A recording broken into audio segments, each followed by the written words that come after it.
السلام علیکم ورحمۃ اللہ وبرکاتہ۔ الحمد للہ رب العالمین، والصلاة والسلام علی اشرف الانبیاء والمرسلین، نبینا محمد وعلی آلہ وصحبہ اجمعین، اما بعد۔ قال اللہ تعالی فی القرآن المجید والفرقان الحمید، اعوذ باللہ من الشیطان الرجیم، بسم اللہ الرحمن الرحیم۔ من عمل صالحا من ذکر او انثى وهو مؤمن فلنحيينه حياة طيبة ولنجزينهم اجرهم باحسن ما كانوا يعملون۔ تمام قسم کی حمد و ثنا، تعریف و توصیف، بڑائی اور بزرگی اس وحدہ لا شریک کے لیے جو خالق کائنات اور مالک ارض و سما۔ اس کے بعد آخری نبی جناب محمد رسول اللہ صلی اللہ علیہ وسلم پر ان گنت بے شمار درود و سلام۔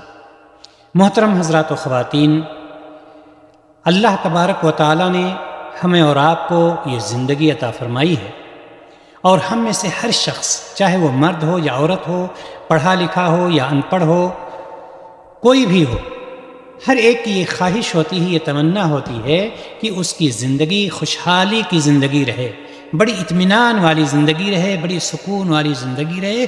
ہر شخص کی یہ خواہش ہوتی ہے، چاہے وہ عرب ہو چاہے عجم ہو، لڑکا ہو لڑکی ہو، مرد ہو یا عورت ہو، کوئی بھی ہو، سب کی ایک ہی خواہش ہوتی ہے کہ اس کی زندگی میں ہمیشہ خوشحالی رہے، اس کی زندگی مسرت اور شادمانی والی رہے۔ لیکن ہمیں تھوڑی دیر کے لیے سوچنا پڑتا ہے کہ یہ خوشحالی، یہ شادمانی، یہ مسرت، یہ ماحول، یہ ہمیں کب میسر ہو سکتا ہے؟ اس کے لیے اللہ تبارک و تعالیٰ نے ہمیں کیا راستہ بتایا ہے، اور اپنے پیارے رسول جناب محمد رسول اللہ صلی اللہ علیہ وسلم کے ذریعے سے کس راستے کی رہنمائی کی گئی ہے۔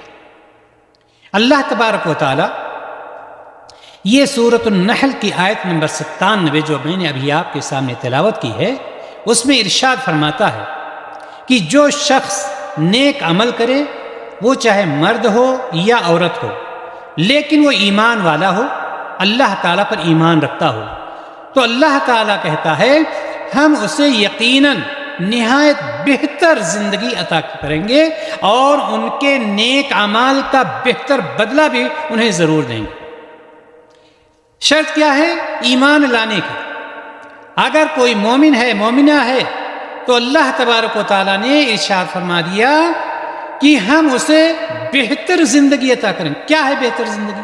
کسے کہتے ہیں بہتر زندگی؟ بہتر زندگی کا مطلب یہ ہے کہ اللہ تبارک و تعالیٰ اس کی زندگی میں خوشیاں لائے گا، خوشیوں کا ماحول رہے گا، کسی طرح کی پریشانی نہیں ہوگی، بے چینی نہیں ہوگی، بے کلی نہیں ہوگی، بے قراری نہیں ہوگی، بلکہ خوشیوں کے ایام وہ ہمیشہ گزارے گا، بشرطے کہ وہ اللہ تبارک و تعالیٰ پر ایمان لے۔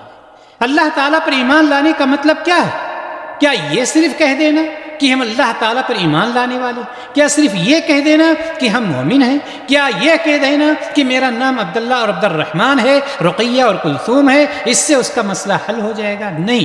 محترم حضرات و خواتین، ہر شخص کی یہ خواہش ہوتی ہے کہ اس کی زندگی خوشحال رہے، وہ دنیا میں ہمیشہ خوشحال رہے، لیکن سب سے پہلے اس کو یہ تعین کرنا ہوگا، اس کو یہ فکس کرنا ہوگا کہ دنیا کی خوشحالی کا مطلب ہے کیا؟ کس کو کہتے ہیں دنیا کی خوشحالی؟ کیا چیز ہے دنیا کی مسرت کی زندگی؟ کیا یہ ہے کہ اس کو عالی شان گھر مل جائے، بڑی بڑی گاڑیاں مل جائیں، مال و دولت سے اس کا گھر بھر جائے؟ کیا یہ خوشحالی ہے؟ کیا اسی کو خوشحالی کہتے ہیں؟ کیا یہی مسرت کی زندگی ہے؟ اگر یہ سب مل جائے لیکن اس کو طرح طرح کی بیماریوں میں اللہ تبارک و تعالیٰ مبتلا کر دے، اگر وہ ایسا شخص بیمار ہو، تو کیا یہ خوشحالی رہے گی؟ قطعاً نہیں۔ مال و دولت ہے، گاڑی بھی ہے، گھر بھی ہے، لیکن بیماری میں مبتلا ہے تو اس کو یہ چیز مسرت حاصل نہیں ہے۔ معلوم یہ ہوا کہ صرف گاڑیاں ہونے کا، کوٹھیاں ہونے کا، مال و دولت ہونے کا نام خوشحالی نہیں۔ یہ آج کے اس درس میں آج میں آپ کو یہ بتلانے کی کوشش کروں گا کہ اگر آپ چاہتے ہیں کہ زندگی ہماری خوشحال رہے، زندگی ہماری خوشحالی میں گزرے، تو آپ کو ایمان کے ساتھ ساتھ چند چیزوں سے دور رہنا ہوگا. اگر ان چند چیزوں سے آپ دور رہتے ہیں یا رہتی ہیں تو انشاءاللہ تعالی آپ کی زندگی بڑی خوشحالی کی زندگی ہوگی، سکون کی زندگی ہوگی، مسرت کی زندگی ہوگی. ہمیں دیکھنا یہ ہے کہ وہ چند چیزیں ہیں کیا کہ جن سے ہمیں دور رہنا ہے. ہم ایمان لا چکے ہیں الحمدللہ، ہم مسلمان ہیں، ہم مومن ہیں الحمدللہ، لیکن وہ چند چیزیں کیا ہیں جس سے ہمیں دور رہنے کی ضرورت ہے، جس سے ہمیں اجتناب کرنے کی ضرورت ہے، بچنے کی ضرورت ہے. ان سے ہم دور رہیں تو ہماری زندگی میں خوشحالی آ جائے. وہ کون سی چیزیں ہیں، اس چیز کو بھی ہمیں جان لینا بالکل ضروری. چونکہ یہ چند چیزیں ایسی ہیں کہ آپ کی زندگی میں بہت سارے مسائل کھڑی کر دیتی ہیں، آپ کے سکون کو چھین لیتی ہیں، آپ کی زندگی تنگ بنا دیتی ہیں. ان کے ہوتے ہوئے کوئی شخص خوشحالی کی زندگی نہیں گزار سکتا. تو ایسی چیزوں کی نشاندہی ہونی چاہیے، ایسی چیزوں کے بارے میں ہمیں معلومات ہونی چاہیے. ایک شخص جانتا ہے کہ زہر کھا لینے سے وہ مر جائے گا، ٹھیک ہے نا، زہر کھا لینے سے وہ مر جائے گا. کیا ایسا شخص کوئی زہر کھاتا ہے؟ چونکہ اس کو پتا ہے کہ اگر میں نے زہر کھایا تو ہمیں موت آ جائے گی. اگر کوئی چوہا کی دوائی ہے، کاکروچ کی دوائی ہے، اپنے بچوں سے دور رکھتا ہے. کیوں؟ اس لیے اس کو پتا ہے کہ اس کے استعمال کرنے سے کہیں بچے نے انجان میں، بھول میں اس کو استعمال کر لیا تو اس کی بیماری بڑھ جائے گی، موت تک آ سکتی ہے. اس چیز کو دور رکھی جاتی ہے، بچایا جاتا ہے بچوں سے، بچوں کو آگاہ کیا جاتا ہے کبھی بھول کر یہ دوا استعمال نہیں کرنا. یہ چوہے کی دوا ہے، یہ بلی کی دوا ہے، یہ کیڑے مکوڑے کی، بتلایا جاتا ہے نہیں بتلایا جاتا. تب وہ بچہ اس سے آگاہ ہو جاتا ہے، وہ بچہ اس سے دور رہتا ہے.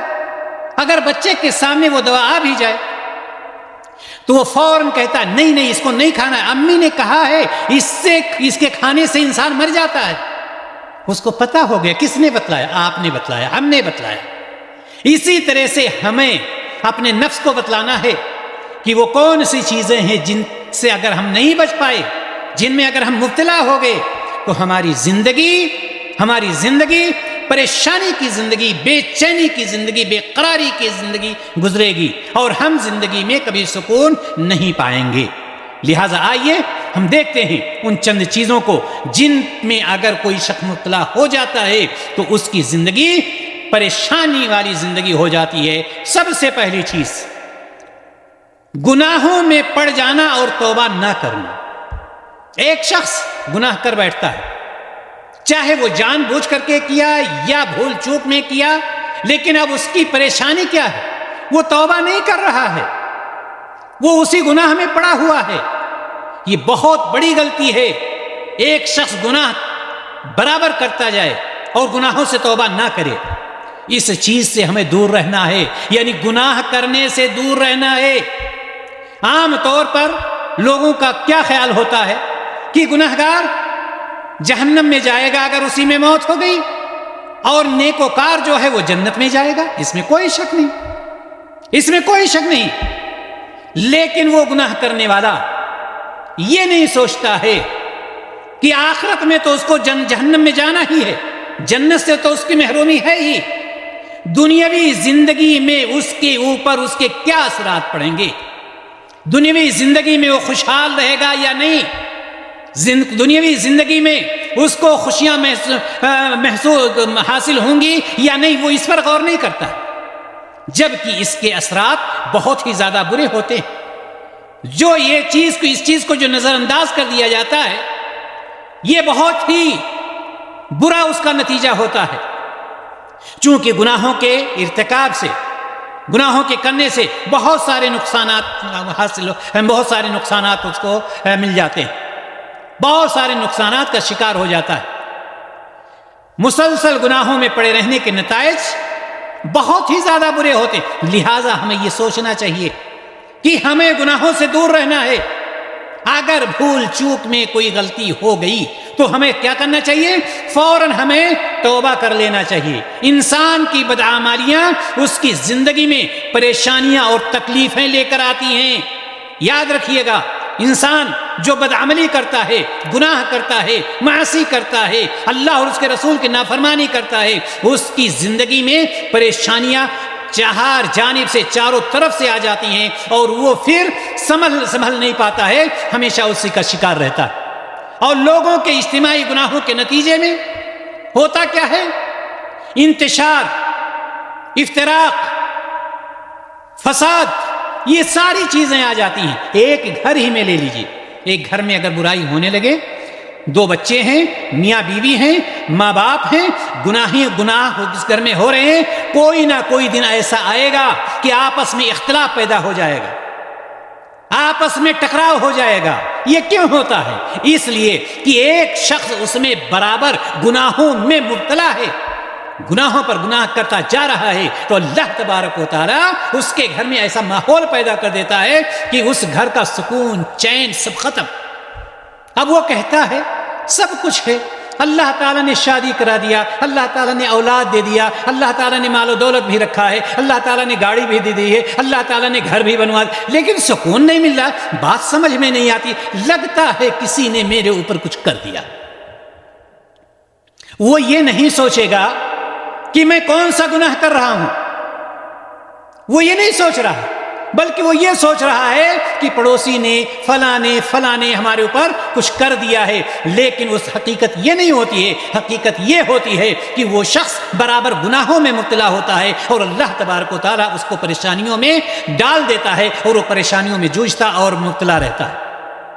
اللہ تبارک و تعالیٰ نے سورۃ النحل آیت نمبر 112 میں ایک بستی کا ذکر کیا ہے۔ کتنے نمبر آیت میں؟ 112 نمبر آیت میں، جس کو اللہ تعالیٰ نے رزق اور امن کی نعمت عطا کر رکھی تھی، اس بستی والوں کو اللہ تبارک و تعالیٰ نے روزی، نعمت، بہت ساری نعمتیں عطا کر رکھی تھی، مالا مال تھے، نعمتوں سے مالا مال تھے، کسی طرح کی کوئی پریشانی۔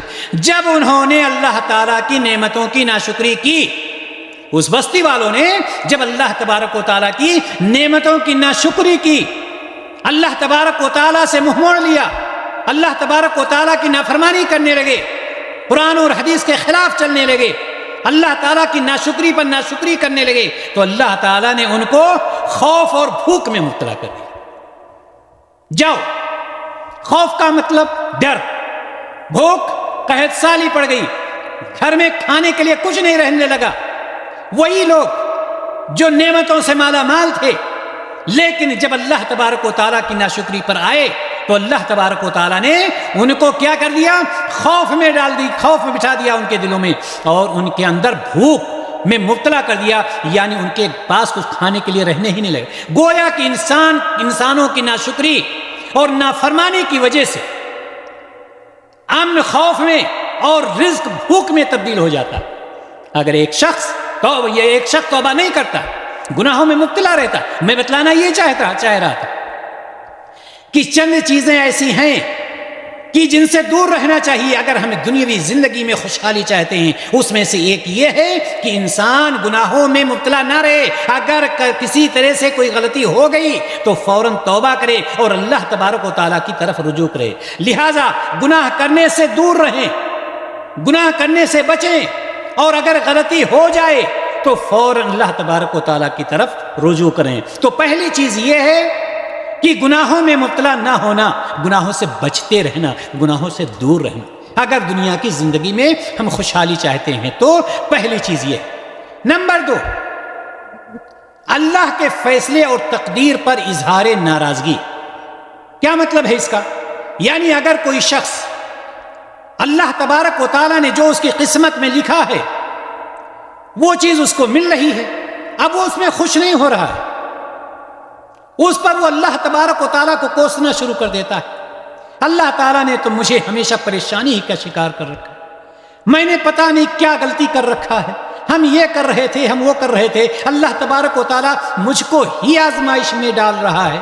یعنی اگر کوئی بیماری آ گئی تو وہ اللہ تبارک و تعالیٰ کو کوس رہا ہے، اگر اللہ تعالیٰ نے لڑکے دے دیے، لڑکی نہیں دیا تو وہ اللہ تعالیٰ کو کوس رہا ہے، اگر لڑکی دے دیا، لڑکے نہیں دیا تب بھی وہ اللہ تعالیٰ کو کوس رہا ہے، اگر لڑکا کچھ نہیں دیا تب بھی وہ کوس رہا ہے۔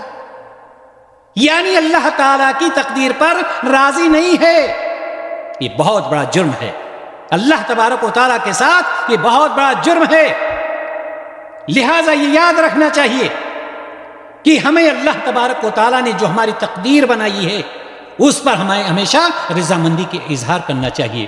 اگر آپ کے پاس لڑکے ہی لڑکے ہیں الحمدللہ، لڑکیاں ہی لڑکیاں الحمدللہ، لڑکے اور لڑکی دونوں ہیں الحمدللہ، لڑکے اور لڑکے کوئی نہیں الحمدللہ، اللہ تعالیٰ جس حالت میں ہمیں رکھے ہم اسی میں خوش ہیں. یہ ہے تقدیر پر رضامندی. یہ نہیں کہ تھوڑی سی کوئی بات ہو گئی، بیمار ہو گیا، اب صبح شام اللہ تعالیٰ ہی کو کوس رہا ہے، اللہ تعالیٰ ہمیں آزما رہا ہے، ہمارا کیا ہے اور ایسا ہے اور ویسا ہے. جبکہ سورۃ التغابن میں اللہ تبارک و تعالیٰ آیت نمبر 11 میں ارشاد فرماتا ہے ما اصاب من مصیبت الا باذن اللہ. آدمی کو کوئی مصیبت اللہ کے حکم کے بغیر نہیں پہنچتی. جب اللہ تعالیٰ کے حکم سے ہی کوئی چیز آ رہی ہے تو آپ کو اس میں ناراض ہونے کی ضرورت کیا ہے؟ کیا ہم نے اپنے آپ کو بنایا ہے؟ یہ ہماری باڈی میں کتنی نعمتیں ہیں. صرف اپنی باڈی میں ہم دیکھ لیں اللہ تبارک و تعالیٰ نے کتنی نعمتوں سے ہمیں اور آپ کو نوازا ہے. تو اللہ تبارک و تعالیٰ نے اگر کوئی چیز دی ہے کہ اس میں ظاہر سی بات ہے کوئی حکمت ہے، کوئی مصلحت ہے اور ہم اس کو نہیں جانتے تو ہم اس پر اللہ تعالیٰ ہی سے ناراض ہو جائیں، اپنی قسمت کو کوسیں، ہم اللہ تبارک و تعالیٰ کو کوسیں. عبداللہ بن عباس رضی اللہ تعالیٰ عنہ فرماتے ہیں کہ اللہ کے حکم سے مراد اس کی قضا اور قدر ہے. یعنی جب کوئی مصیبت آتی ہے تو اللہ کے حکم کے بغیر نہیں آتی. اللہ کے حکم، اس کا مطلب یہ ہے، عبداللہ بن عباس فرماتے ہیں کہ حکم کا مطلب یہ قضا اور قدر ہے. یعنی یہ کہ اگر اللہ تعالیٰ نے آپ کو بیماری میں مبتلا کیا ہے تو یہ قضا قدر ہے. اگر اللہ تعالیٰ نے آپ کو مالدار کیا ہے تو یہ قضا اور قدر ہے. اگر اللہ تبارک و تعالیٰ نے آپ کو مالدار نہیں کیا ہے یہ بھی اللہ کی قضا اور قدر ہے. اگر لڑکے ہی لڑکے دیا ہے تب بھی، لڑکی ہی لڑکی دیا ہے تب بھی، کچھ نہیں دیا ہے تب بھی، دونوں دیا ہے تب بھی، یہ سب کیا ہے؟ اللہ تعالیٰ کی قضا قدر ہے. ہمیں اس پر یہی کہنا چاہیے الحمدللہ. اللہ تعالیٰ نے جو کچھ دیا ہے ہم اسی میں خوش ہیں. اور آگے اللہ تبارک و تعالیٰ کیا ارشاد وَمَن يُؤْمِن بِاللَّهِ يَهْدِ قَلْبَهُ. اور جو شخص اللہ پر تعالیٰ پر ایمان رکھتا ہے اللہ اس کے دل کو صبر و استقامت کی راہ دکھاتا ہے. ایمان رکھنے والا کیسا ہوتا ہے؟ ایمان رکھنے والا ہوتا ہے کوئی بھی چیز آتی ہے پہلی بات وہ اللہ تعالیٰ پر ایمان رکھتا ہے، نافرمانیوں سے دور رہتا ہے، قرآن و حدیث پر عمل کرتا ہے. اگر کوئی پریشانی آتی ہے فوراً وہ سوچ لیتا ہے میرا رب جس حالت میں مجھے رکھے گا میں اس میں خوش ہوں، صبر کر لیتا ہے. اور اللہ تبارک و تعالیٰ نے صبر کرنے والوں کے لیے کیا ان اللہ مع الصابرین، اللہ تعالیٰ صبر کرنے والوں کے ساتھ ہو جاتا ہے. لہذا اللہ تعالیٰ کی قضا اور قدر پر ناراضگی نہیں ہونی چاہیے، اس کو رضامندی سے قبول کرنا چاہیے. اللہ تبارک و تعالیٰ جس حال میں ہمیں رکھے، جس حالت میں بھی مجھے رکھے ہم اس میں خوش ہیں. یہ ہے اللہ تعالیٰ کی قضا اور قدر پر اظہار ناراضگی نہ ہونا، یعنی رضامندی کا اظہار کرنا. حافظ ابن کثیر رحمہ اللہ فرماتے ہیں کہ یہ آیت کون سی ابھی جو میں نے آپ کے سامنے پڑھی سورۃ التغابن والی، وہ فرماتے ہیں کہ اس شخص کے بارے میں ہے کہ جسے کوئی مصیبت پہنچتی ہے تو اس کو یقین ہوتا ہے کہ اللہ تعالیٰ کی قضا اور قدر ہے. آیت نے کیا کہا تھا؟ آیت نے کہا تھا جو شخص اللہ پر ایمان رکھتا ہے اس کے دل کو صبر و استقامت کی راہ دکھاتا ہے. تو حافظ ابن کثیر رحمہ اللہ فرماتے ہیں کہ جسے کوئی مصیبت پہنچتی ہے تو اس کو یہ یقین ہوتا ہے کہ اللہ تعالیٰ کی قضا اور قدر ہے، چنانچہ وہ حصول ثواب کی امید سے صبر کرتا ہے اور قضاء الہی کے سامنے سر تسلیم خم کر دیتا ہے. ایوب علیہ الصلوۃ والتسلیم کو آپ نے نہیں دیکھا؟ صبر ایوب مشہور ہے. کوئی بھی پریشانی آئی کبھی بھی انہوں نے ناراضگی کا اظہار نہیں کیا، کبھی بھی ناراضگی کا اظہار نہیں کیا. تو اللہ تبارک و تعالیٰ اسے دلی اطمینان عطا کر دیتا ہے. سب سے پہلی بات یہ ہے جو اللہ تبارک و تعالیٰ کی تقدیر پر ایمان لے آتا ہے اور رضامندی کا ثواب دیتا ہے تو سب سے بڑی نعمت یہ ہے کہ اللہ تعالیٰ اس کے اندر اطمینان پیدا کر دیتا ہے. اور دنیا کی کھو جانے والی چیز کے بدلے میں اسے اطمینان قلب نصیب ہوتا ہے۔ کوئی چیز گر گئی، کوئی چیز ضائع ہو گئی، کسی چیز کا نقصان ہو گیا، اطمینان ہوتا ہے اس کو بالکل اطمینان ہوتا ہے۔ کیوں؟ وہ جانتا ہے کہ اللہ تبارک و تعالیٰ کی اس میں کوئی حکمت ہوگی، اللہ تبارک و تعالیٰ کی اس میں کوئی مصلحت ہوگی۔ عبداللہ بن عباس رضی اللہ عنہما اس آیت کی تفسیر کے بارے میں فرماتے ہیں، اللہ تعالیٰ اس کے دل میں یقین پیدا کر دیتا ہے کہ جو مصیبت اسے پہنچی ہے وہ کبھی ٹلنے والی نہ تھی۔ جب اللہ تعالیٰ پر اس ایک شخص کا یقین ہو گیا نا کہ جو پریشانی آئی ہے ٹلنے والی نہیں تھی، آنی ہی تھی، اس کا غم دور، وہ جانتا ہے یہ اللہ تعالیٰ کی طرف سے ہے، یہ ٹلنے والی نہیں تھی، اور جو چیزیں اس کے پاس سے کھو گئی ہیں کبھی اسے ملنے والی نہ تھی، تو کسی پریشانی کے آنے سے بھی وہ پریشان نہیں ہوا، کسی چیز کے کھو جانے سے بھی وہ پریشان نہیں ہوا۔ کیوں؟ اس لیے کہ وہ جانتا ہے کہ یہ چیز مجھے ملنے ہی والی نہیں تھی۔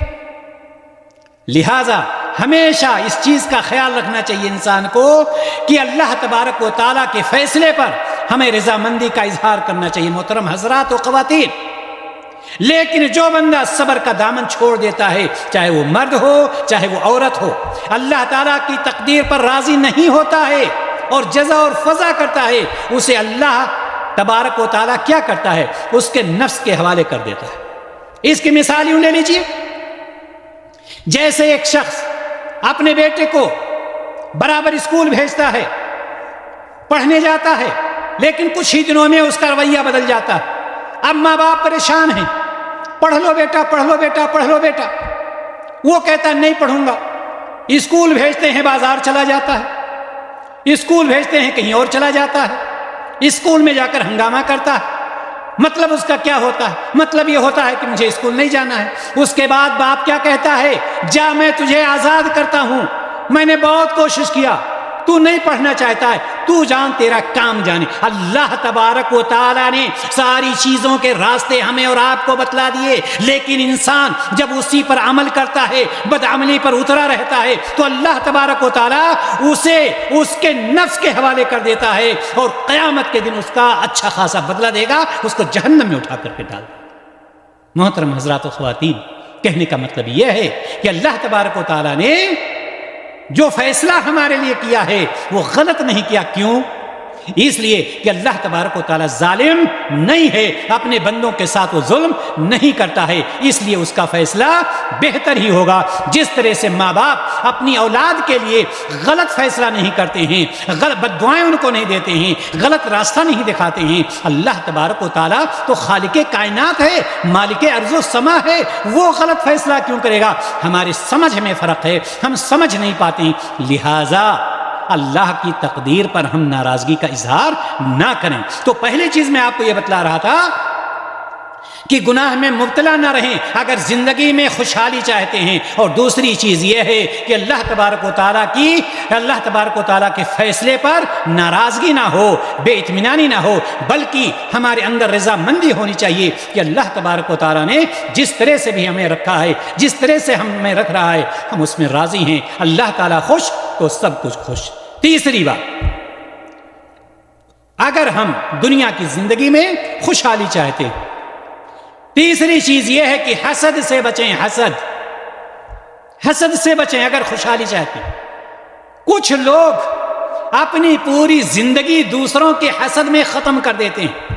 اس بری بیماری سے دور رہنا، بچنا بہت ہی زیادہ ضروری ہے۔ اگر یہ صفت آپ کے اندر ہے، کبھی بھی زندگی میں سکون نہیں مل سکتا ہے، اور آخرت کا انجام تو بہت خطرناک ہے یہ ایسے شخص کے لیے، بہت خطرناک ہے۔ لہذا ایسے شخص کو چاہیے کہ ہر شخص کو بلکہ چاہیے کہ حسد سے دور رہے، حسد سے بچے۔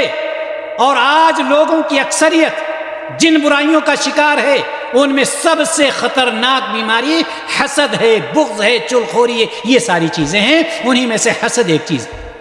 حاسد چاہتا کیا؟ حسد کرنے والا کیا چاہتا ہے؟ حاسد چاہتا ہے کہ اللہ تعالیٰ نے اپنے بندے کو جو نعمت دی ہے، یا اللہ تعالیٰ نے دوسرے کو جو نعمت دی ہے، وہ اس سے چھن جائے۔ آپ کے پڑوس میں ایک شخص ہے، اس کے بچے پڑھ رہے ہیں، آگے بڑھ رہے ہیں. اب یہ شخص کیا چاہتا ہے؟ یہ شخص یہ چاہتا ہے کہ اس کے بچے بھی بیکار ہو جائیں، اس کو کوئی نعمت نہ ملے. یہ اس کو حسد کہتے ہیں. اور وہ اس سے چھن جائے وہ نعمت اور مجھے مل جائے. اور جو پکے حاسد ہوتے ہیں، پکے حاسد، وہ کیا چاہتے ہیں پتہ ہے آپ کو؟ اے اللہ یہ نعمت مجھے ملے یا نہ ملے، لیکن میرے پڑوسی سے یہ نعمت تو ہٹا دے، مجھے دیکھا نہیں جاتا ہے. لا حول ولا قوت الا باللہ. یہ کس طرح کا حسد ہے؟ اگر کوئی یہ کہتا ہے اے اللہ جس طرح سے تو نے فلاں بندے کو نماز رکھا، اے اللہ تو ہمیں بھی نماز دے، بہت اچھی بات. لیکن یہ تو یہ چاہتا ہے کہ اے اللہ تو اس سے ہٹا دے اور مجھے دے دے، اور آگے چل کر کے کہتا ہے اللہ مجھے ملے یا نہ ملے تو اس سے ہٹا دے. مرد ہو یا عورت کوئی بھی ہو، اگر اس کے اندر یہ چیز پائی جاتی ہے تو یاد رکھیے گا یہ گناہ کبیرہ ہو جاتا ہے. اور اللہ تبارک و تعالیٰ سورۃ النساء آیت نمبر 54 میں ارشاد فرماتا ہے ام یحسدون الناس علی ما آتاہم اللہ من فضلہ. کیا وہ لوگ لوگوں سے حسد کرتے ہیں اس پر جو اللہ نے ان کو اپنے فضل سے عطا کیا ہے؟ کس چیز پر یہ لوگ حسد کرتے ہیں؟ اللہ تبارک و تعالیٰ کے ان بندوں سے جو اللہ تبارک و تعالیٰ نے اپنے فضل سے عطا کیا. در حقیقت حسد ایک عذاب ہے جو دنیا اور دین دونوں میں تکلیف دہ ثابت ہوتا ہے. اس لیے حسد سے ہمیشہ دور رہیں. حاسد ہمیشہ دوسروں کے پیچھے لگا رہتا ہے. اگر اپنی اس کی دال نہیں گلتی ہے تو دوسروں سے بیان کرنا، اس کے عیب کو پکڑنا، اس کی کوتاہیوں کو تلاش کرنا، لوگوں میں اجاگر کرنا، اس کو بدنام کرنے کی، یہ ہوتا ہے ایک حاسد کا کام. ہمیشہ دور رہیں. اگر چاہتے ہیں چاہتی ہیں کہ دنیا میں اللہ تبارک و تعالیٰ خوشحالی کی زندگی عطا کرے تو ان ساری چیزوں سے دور رہیں. یعنی حسد سے ہمیشہ بچتے رہیں، حسد سے ہمیشہ دور رہیں. نمبر 4 اور آخری چیز، اگر دنیا میں آپ خوشحالی چاہتی ہیں یا چاہتے ہیں تو آپ کو کیا کرنا ہے؟ نمبر 4، اللہ تعالیٰ کے ذکر سے اعراض نہ کریں. اگر خوشحالی چاہتے، اعراض کرنے کا مطلب منہ موڑنا. اگر اللہ تعالیٰ سے منہ موڑ لیا تو کبھی آپ کو خوشحالی نہیں مل سکتی ہے. یعنی اللہ تبارک و تعالیٰ کو بھولا دیا، اللہ تبارک و تعالیٰ کو پس پش ڈال دیا، اللہ تعالیٰ کا خوف دلوں سے نکل گیا. یہ بہت بڑا جرم ہے. ایسا کرنے سے ہمیں کبھی بھی سکون نہیں مل سکتا ہے. ہمیشہ ہم سکون سے دور رہیں گے. سب کچھ ہو سکتا، سب کچھ ہوگا آپ کے پاس. اگر کوئی چیز نہیں ہوگی تو وہ چیز کیا ہے؟ سکون، اطمینان. یہ اطمینان نہیں مل سکتا ہے. گھر میں خوشحالی نہیں آ سکتی. پیسے والے ہوں گے، اولاد ہوگی، گاڑیاں ہیں، گھوڑے ہیں، گھر ہے، یہ ہے، وہ ساری چیزیں ہیں. اگر کوئی چیز مفقود ہے، وہاں سے کوئی چیز غائب ہے تو وہ کیا چیز ہے؟ خوشی، سکون، اطمینان. اللہ تبارک و تعالیٰ سورۃ طٰہٰ آیت نمبر 124 میں ارشاد فرماتا ہے وَمَنْ عَارَضَ عَنْ ذِكْرِي فَإِنَّ لَهُ مَعِيشَةً ضَنْكًا. اور جس نے میرے ذکر سے اعراض کیا تو یقیناً اس کی زندگی بہت تنگی میں گزرے گی. یاد رکھیے گا یہ میں نہیں کہہ رہا ہوں، یہ کلام مقدس کہہ رہا ہے. یہ کلام مقدس کہہ رہا ہے کہ اللہ کو بھلا کر تم سکون کی زندگی نہیں گزار سکتے ہو. یعنی اللہ کو یاد کرنے سے، دین اسلام پر عمل کرنے سے، قرآن کی تلاوت کرنے سے اور اس پر عمل کرنے سے، اگر ان سب سے آپ نے اعراض کر لیا، ان سب سے منہ موڑ دیا، ان ساری چیزوں کو چھوڑ دیا تو جاؤ جانوروں کی زندگی گزارو. کبھی رو گے، کبھی چیخو گے، کبھی چلاؤ گے، کبھی سر پھوڑو گے، کبھی کودو گے، کبھی کچھ کرو. یہی سب ہو، یہی ساری چیزیں سامنے آئیں گی. اللہ تبارک و تعالیٰ نے کہا کہ ایسے شخص کی زندگی کو ہم تنگ کر دیں گے. یعنی یہ کہ مال و دولت ہونے کے باوجود، اولاد ہونے کے باوجود، رشتہ ناتا ہونے کے باوجود، بڑے شہر میں ہونے کے باوجود، بڑے خاندان ہونے کے باوجود، سب کچھ ہے آپ کے پاس. کہاں گئی خوشحالی؟ گئی دنیا کی خوشحالی. اور اس کے بعد قبر کی زندگی کو بھی اللہ تبارک و تعالیٰ تنگ کر دے گا. جب 4 لوگ اٹھا کر کے قبرستان پہنچا دیں گے، وہاں بھی آپ کو خوشی نہیں مل سکتی ہے. جنت کے دروازے نہیں کھلیں گے، وہاں جنت کی کھڑکیاں نہیں کھلیں گی. اگر وہاں کھلیں گی تو جہنم کی کھڑکیاں کھلیں گی. اور آخرت کی زندگی بھی تنگ والی ہوگی، یعنی ہمیشہ ہمیش. تو یہ 4 چیزیں ایسی ہیں کہ اگر کوئی شخص اللہ تعالیٰ پر ایمان رکھتا ہے اور اس کے بعد وہ دنیا میں خوشحالی چاہتا ہے، اطمینان والی زندگی چاہتا ہے، تو ایسے شخص کو چاہیے کہ ان 4 چیزوں سے وہ دور رہے۔ پہلی چیز یہ کہ گناہوں میں زندگی نہ گزارے، اگر گناہ ہو جاتا ہے تو فوراً توبہ کر لے، نہ کہ گناہوں ہی میں پڑا رہے۔ اور دوسرے نمبر پر یہ ہے کہ اللہ تبارک و تعالیٰ نے جس حالت میں بھی ہمیں رکھا ہے ہم خوشی کا اظہار کریں کہ اے اللہ تو نے جتنا بھی مجھے دیا ہے یہ کم نہیں ہے، ہم اس میں راضی ہیں، اگر تو اس پر راضی ہے تو اے اللہ ہم اس پر راضی ہیں۔ تو دوسری چیز یہ ہونی چاہیے، یعنی دور کس سے رہنا ہے؟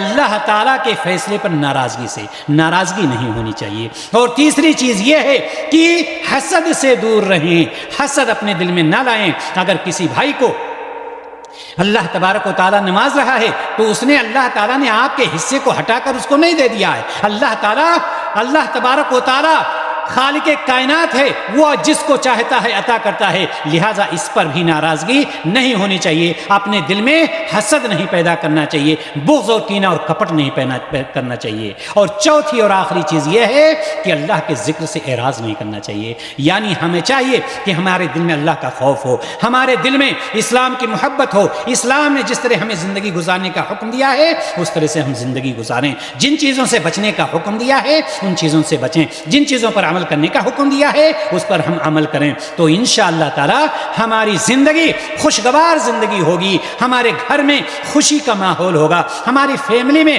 خوشی کا ماحول ہوگا، ہمارے شہر اور گاؤں میں خوشی کا ماحول ہوگا، ہمارے معاشرے اور سوسائٹی میں خوشی کا ماحول ہوگا۔ لیکن کب؟ جب سب ایمان والے ہوں اور ان 4 چیزوں سے بچیں، ان 4 چیزوں سے دور رہیں، چونکہ اس میں ایک ایک چیز بہت وقت طلب ہے، ایک چیز پر گھنٹوں تقریر کی جا سکتی ہے، لیکن اختصار کے ساتھ ہم نے یہ بتلایا ہے کہ انسان کو گناہ میں پڑے رہنا نہیں چاہیے بلکہ توبہ کر لینا چاہیے۔ انسان کو چاہیے کہ اللہ تعالیٰ کی تقدیر پر ناراضگی نہیں بلکہ خوشی کا اظہار کرے، انسان کو چاہیے کہ لوگوں سے حسد نہ کرے بلکہ اللہ تعالیٰ کا جس حالت میں ہے شکریہ ادا کرے، انسان کو چاہیے کہ اللہ تعالیٰ سے منہ نہ موڑے بلکہ اللہ تبارک و تعالیٰ کو صبح و شام یاد کرتا رہے اور اس کے کہنے کے مطابق، اس کے نبی جناب محمد رسول اللہ صلی اللہ علیہ وسلم کے بتائے ہوئے طریقے کے مطابق زندگی گزارنے کی توفیق دے۔ اللہ تعالیٰ سے ہم یہ دعا کرتے ہیں کہ اللہ تبارک و تعالیٰ ہمیں ان برے صفات سے دور رہنے کی توفیق دے اور ہمیں صحیح عمل کرنے کی توفیق عطا فرما۔ وآخر دعوانا ان الحمد للہ رب العالمین۔ السلام علیکم ورحمۃ اللہ وبرکاتہ۔